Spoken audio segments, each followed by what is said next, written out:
Mountain Man caught her stealing eggs, then asked, "Would you rather be punished once or forever?"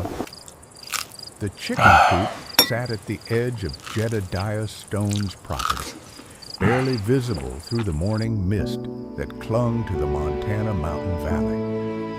22-year-old Bertha Caldwell crouched in the shadows nearby, her substantial 400-pound frame making stealth nearly impossible. But desperation had driven her beyond caring about noise or caution. She'd been running for 3 days with almost no food, and the sight of those chickens and the promise of eggs had been too much to resist. Her hands shook as she reached into the nearest nesting box and pulled out 2 warm eggs.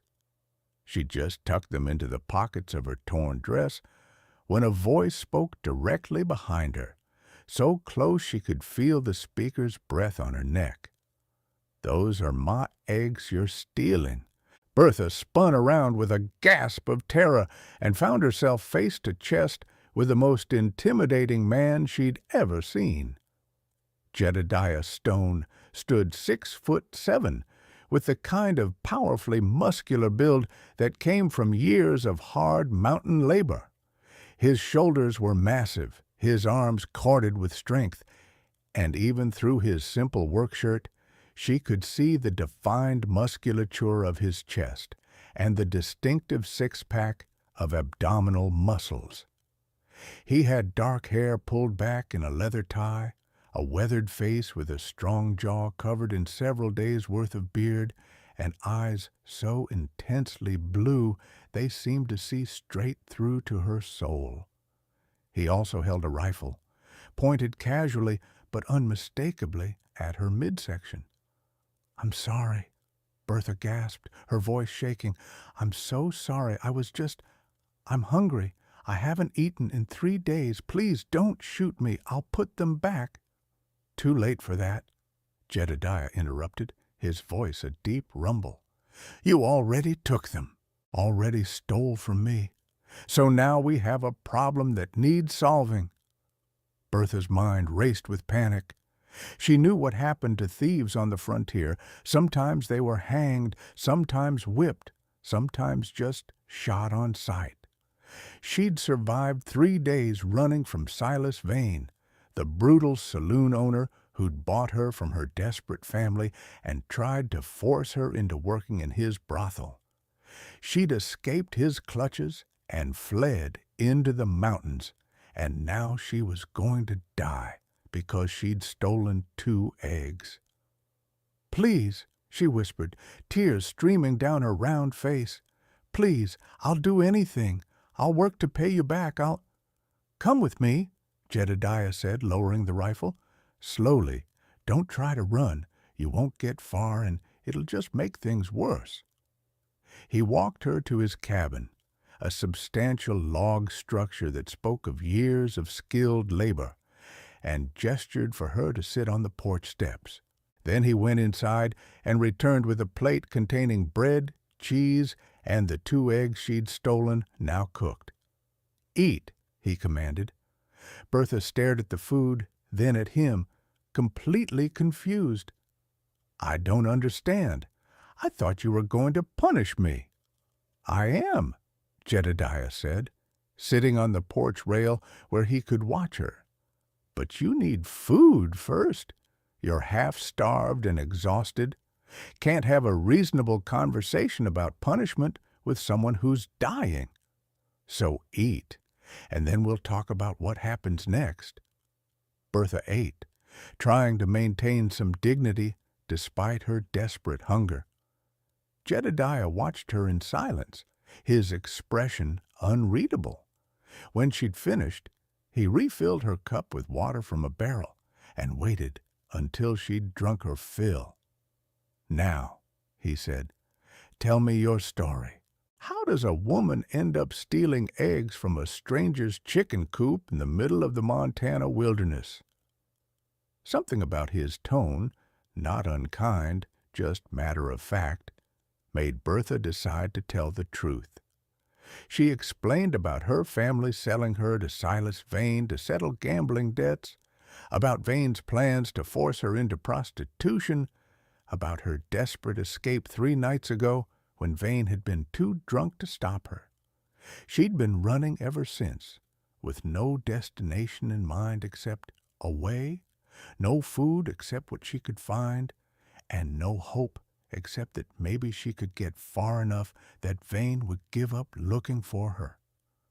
"But he won't give up," Bertha said miserably. "He paid good money for me, and he's not the kind of man who accepts losing what he considers his property. He'll send men after me, and when they find me—" She couldn't finish the sentence. Jedediah was quiet for a long moment, studying her with those intense blue eyes. "So you're a runaway, possibly with men hunting you, definitely with no resources or plan, and you chose to steal from my chicken coop. That about sum it up?" "Yes," Bertha whispered. "I'm sorry. I know it was wrong, but I didn't know what else to do." "Here's your situation," Jedediah said. "You stole from me. That requires consequences. I could report you to the nearest law, but given what you've told me about Vane, that would probably result in you being returned to him. I could punish you myself, a beating, forced labor for a set period, something like that, or—" He paused, seeming to choose his words carefully. "Or I could offer you a third option." "What option?" Bertha asked, hardly daring to hope. "You stay here, work for me, not for a set period, but indefinitely. Forever, if you want to put it dramatically. You'd have shelter, food, safety from Vane and anyone else who might come looking. In exchange, you'd work hard, cleaning, cooking, helping with the livestock, all the tasks I've been neglecting because I live alone and don't care much about domestic comfort. It wouldn't be easy work, and it wouldn't be temporary, but it would keep you alive and away from Vane." He leaned forward. "So that's your choice, Bertha.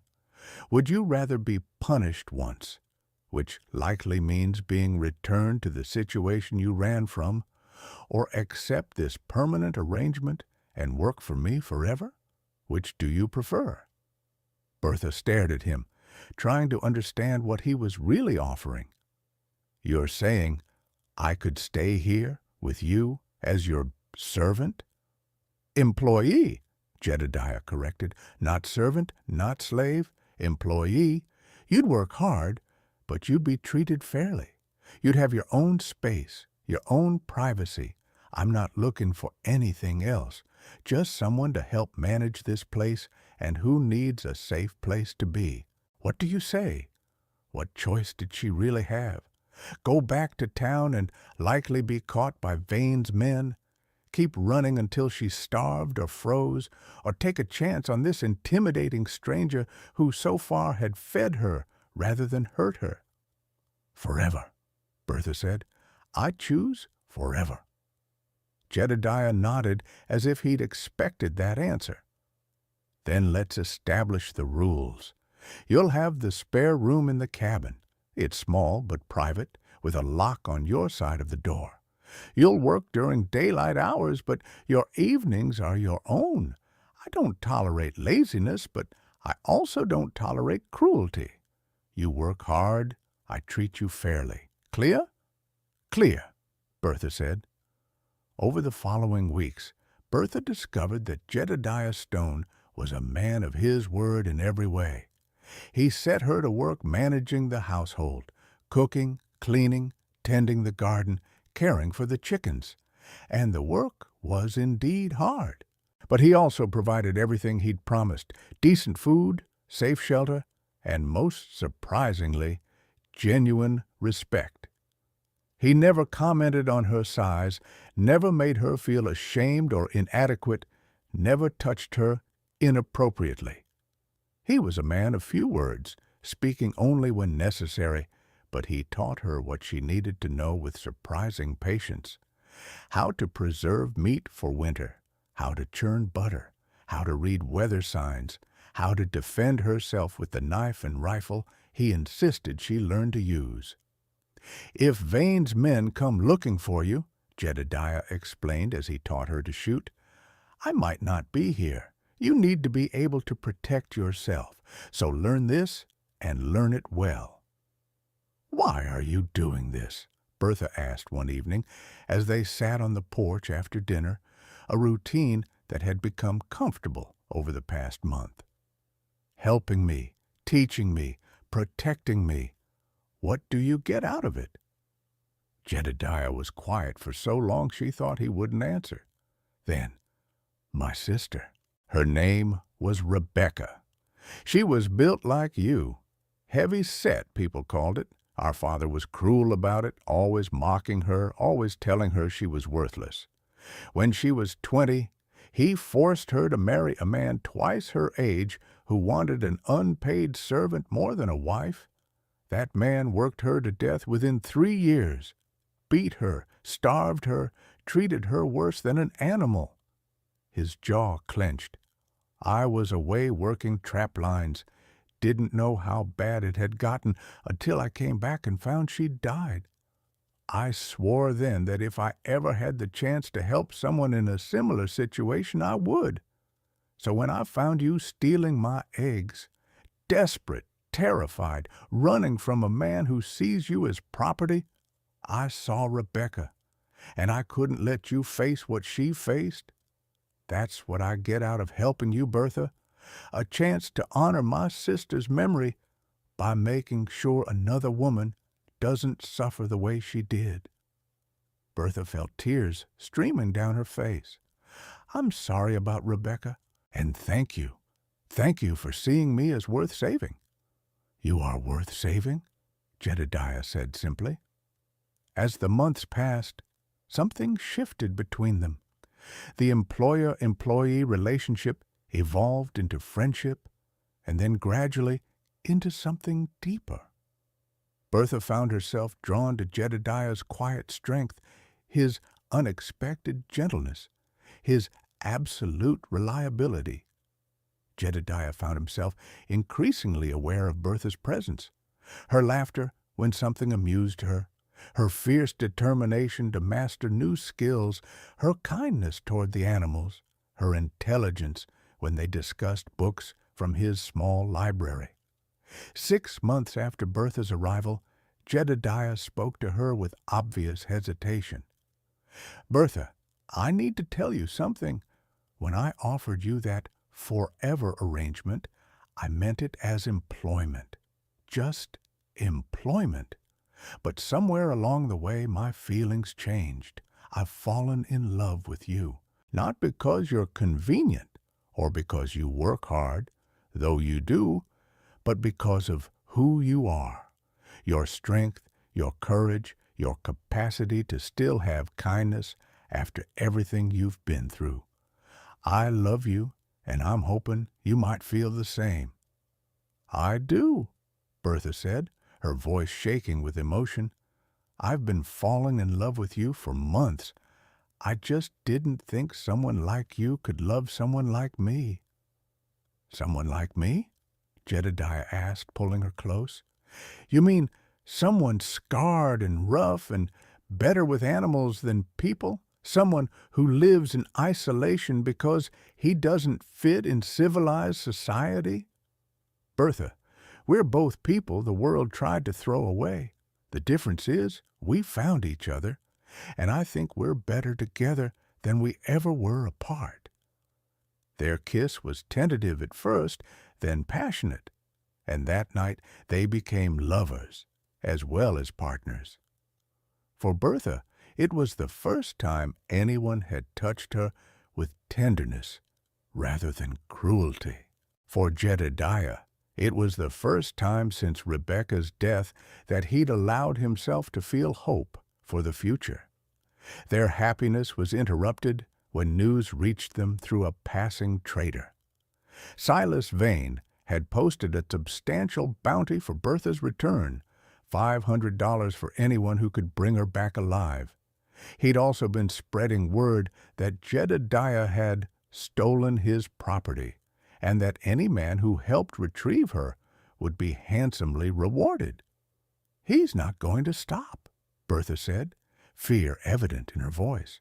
"He's going to keep sending men until someone succeeds in taking me back." "Then I'll make sure he stops," Jedediah said grimly.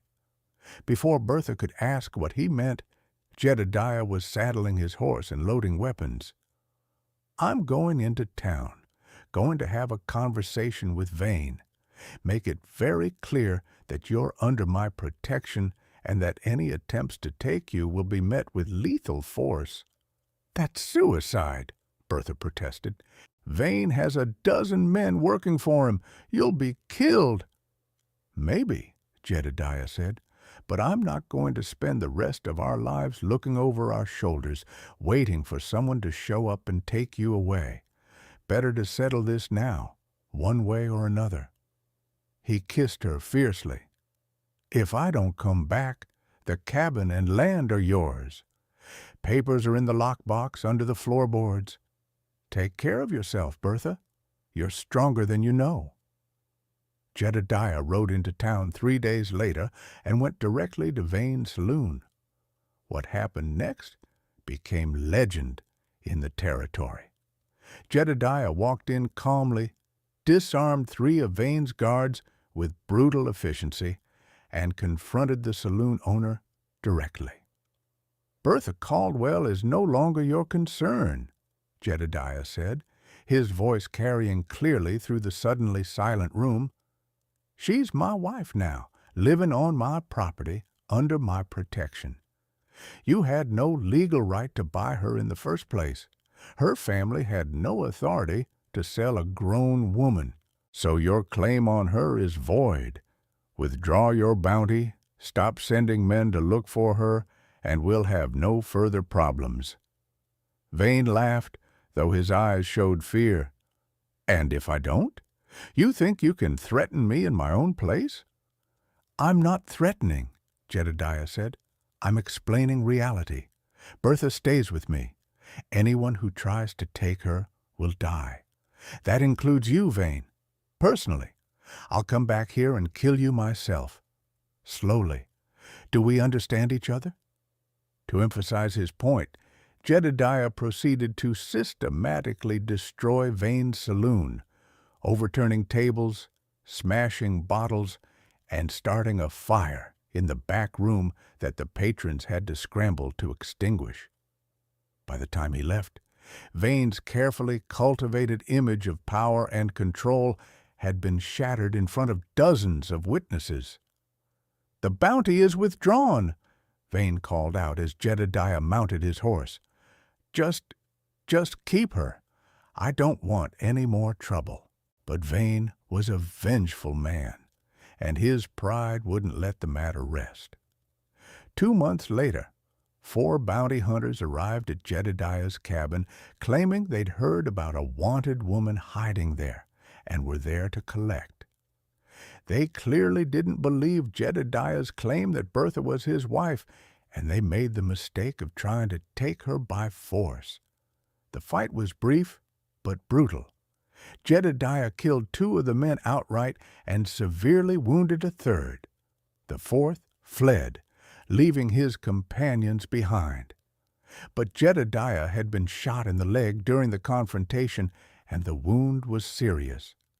Bertha tended him with fierce determination, using all the medical knowledge he'd taught her. For 3 days, Jedediah fought fever and infection, while Bertha kept watch, changed bandages, and forced medicine down his throat.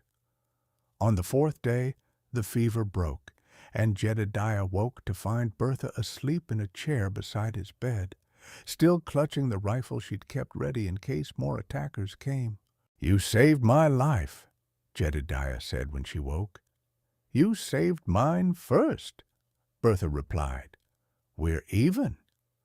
When Jedediah had recovered enough to travel, they made a journey to the nearest territorial courthouse and filed formal marriage papers, ensuring that Bertha's status as Jedediah's legal wife was documented beyond any doubt.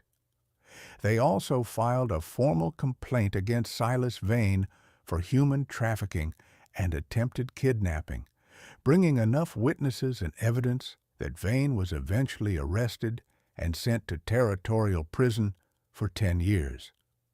With Vane finally dealt with and their marriage legally recognized, Jedediah and Bertha returned to their mountain home and began building the life they'd both thought was impossible. They expanded the cabin, improved the land, and built a future based on mutual respect, genuine love, and the understanding that they'd both been given a second chance at happiness. 3 years after Bertha had been caught stealing eggs, she stood on the porch of their expanded cabin, her hand resting on her swollen belly. She was 6 months pregnant with their first child, and despite all the fears and doubts she'd carried about whether someone like her could be a good mother, Jedediah's unwavering confidence had helped her believe she could. "Do you ever regret it?" she asked Jedediah as they watched the sunset. "Choosing to help me that day instead of just punishing me and sending me away?" "Never," Jedediah said, his arm around her shoulders. "You asked me that day if I'd rather punish you once or forever. Truth is, there's no punishment in having you here, Bertha. It's been nothing but blessing, every single day. You brought life back to this place and to my heart. I'm the one who should be asking if you regret choosing forever." "Not for a second," Bertha said, leaning into his warmth. "That day I stole your eggs. I was running from everything, from Vane, from hopelessness, from the belief that I was worthless and nobody would ever want me. But you saw something different. You gave me a choice when I thought I had none. And you showed me that forever doesn't have to be a punishment. It can be a promise, a home, a family." As the sun set over the mountains and the first stars emerged in the darkening sky, Jedediah and Bertha held each other and felt the baby kick between them, a tangible reminder of the future they were building together. What had started with theft and desperation had become something beautiful and enduring, proving that sometimes the best things in life come from the most unexpected beginnings, and that forever with the right person isn't a punishment, but the greatest gift imaginable.